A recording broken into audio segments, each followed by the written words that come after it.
Salut les gars et bienvenue dans cette nouvelle vidéo. Aujourd'hui je vous propose un test produit puisque je vais tester pour vous la trottinette électrique Xiaomi M365 Pro. Je vais vous montrer toutes les caractéristiques et vous faire un petit essai. Je passe derrière la caméra pour vous montrer la bête. Donc voici la trottinette dans son ensemble.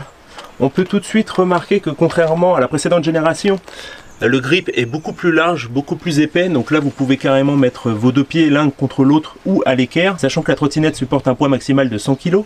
Vous avez à l'arrière, concernant le freinage, un frein à disque, et à l'avant c'est une nouvelle technologie puisque désormais il y a un frein magnétique, donc qui récupère l'énergie cinétique et la restitue sous forme de freinage en cas de besoin. Elle reste bien évidemment pliable comme la précédente génération, sauf que cette fois-ci elle prend un peu de poids puisqu'elle fait 14 kg, donc il faut quand même être assez musclé pour pouvoir la porter, notamment si vous avez des escaliers à monter chez vous et que vous n'avez pas d'ascenseur. Aussi concernant la charge, elle met entre 8 et 9 heures pour être chargée complètement, donc le soir quand vous rentrez du travail n'oubliez pas de la recharger pour pouvoir repartir le lendemain. Concernant l'éclairage, on a bien évidemment le petit feu stop à l'arrière qui nous permet d'être bien visible. À l'avant ils ont mis un phare assez puissant pour pouvoir conduire de nuit. Les roues par contre ne sont pas celles d'origine puisqu'à l'origine vous avez des pneus avec chambre à air. Moi je suis passé sur des pneus pleins donc increvables. On perd un petit peu en confort de route puisque ça amortit moins les chocs comme il n'y a pas d'amortisseur, mais par contre on prend pas de risque, on ne peut pas crever. Concernant l'autonomie, on est quand même sur une grosse batterie puisqu'elle nous assure de pouvoir rouler environ 45 km à une vitesse maximum de 25 km/h. Elle est également équipée d'une petite béquille, donc ça c'est pratique. Dès que vous descendez, hop, la petite béquille elle tient toute seule debout. Sachant que le juriste que je suis ne peut s'empêcher de vous faire une petite alerte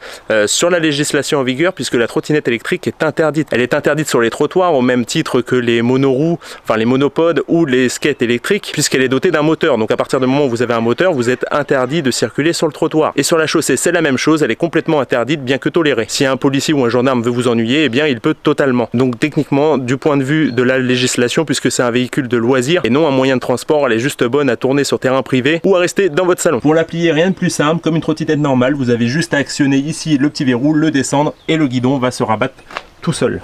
Concernant le poste de pilotage, vous avez juste ici la gâchette pour l'accélération, sachant que vous avez trois modes, donc le mode éco, le mode normal et le mode sport. Le mode sport vous permettant d'atteindre les 25 km/h de pointe. Vous avez également une gâchette pour les freins, donc ça actionne principalement le frein à disque à l'arrière. Et là je vais vous montrer donc l'interface, vous avez le bouton power juste ici. Donc là une fois qu'elle est allumée, vous avez ici l'écran qui affiche le niveau d'autonomie, donc le niveau de batterie ainsi que les km/h et le mode dans lequel vous êtes. Donc là ici je suis dans le mode éco. Pour partir c'est très simple, vous venez enlever la petite béquille, vous mettez un pied dessus, ici vous avez la gâchette, donc avec l'autre pied, celui qui reste au sol, vous allez donner une impulsion et appuyer voilà, sur la gâchette.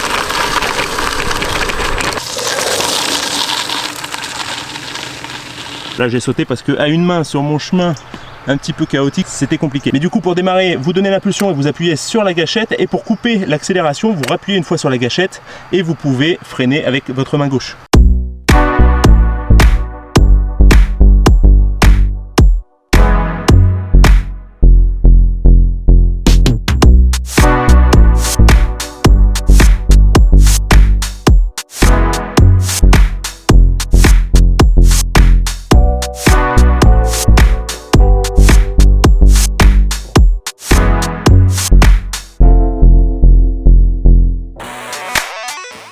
Concernant les axes d'amélioration que Xiaomi peut faire, je dirais qu'ils peuvent au moins mettre un guidon réglable. Parce que là, la trottinette est faite pour des personnes allant de 1,20 m jusqu'à 2 m.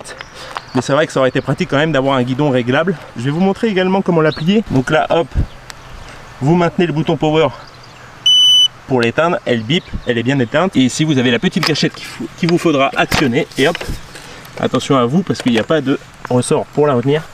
Et donc là, c'est son format plié. Au niveau du gabarit, ça va, elle est quand même assez compacte, vous pouvez l'emmener au travail, la mettre dans un coffre de voiture. Donc pour résumer, la Xiaomi M365 Pro par rapport à l'ancienne génération, donc la M365, elle a plus d'autonomie, mais c'est au détriment d'un poids puisque je crois qu'elle passe de 12 kg à du coup 14 kg. Elle a également un nouveau design, elle a ce nouveau système de freinage à énergie cinétique à l'avant, elle a des éclairages qui fonctionnent un petit peu mieux et elle a également une vitesse d'accélération un petit peu meilleure. Donc si vous voulez fumer les autres trottinettes au feu rouge, vous pouvez totalement. Elle a également 100 € de plus qui s'affiche sur son prix puisque là elle est à 499,99 donc à 500 € et l'ancienne génération était 100 € moins cher. Si la vidéo t'a plu, n'hésite pas à partager, à commenter, à liker et surtout à t'abonner, c'est gratuit, ça prend pas longtemps et moi ça m'aide énormément pour le développement de la chaîne. Moi je te dis à la semaine prochaine pour une prochaine vidéo, allez ciao.